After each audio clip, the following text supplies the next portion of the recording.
কষ্টের ফল শেষ রে ভাই, আমার সব শেষ রে ভাই, আমি কেমনি চলবো রে ভাই।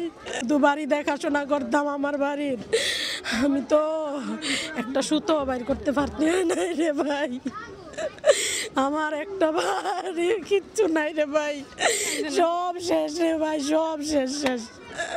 ওই পিছন দিক থেকে লাগছে দিকটা মানে বাতাসের মতো ছড়াই গেছে, বাতাসের মতো কোনো মানে কেউ মানে ই করতে পারে না, জান নিয়ে খালি পালাইছে সবাই, জান নিয়ে খালি দৌড়াইছে সবাই। এটাই আমার একমাত্র চলার পথ ছিল রে বাবা, আমার 16টা রুম ছিল বাবা, শেষ।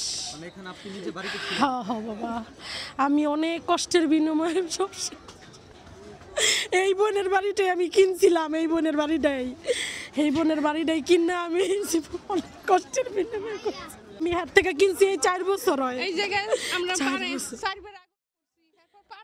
পানি ওর সাইড বন্ধ আগে আমি কিনছি, আমার টাকা খাওয়ানো উঠে নাই রে ভাই। আল্লাহ তুমি কি করবা আমারে কইরো, নাহলে কই থাকবো, ছেলে মেয়ে নিয়ে পথে বসতে হইব।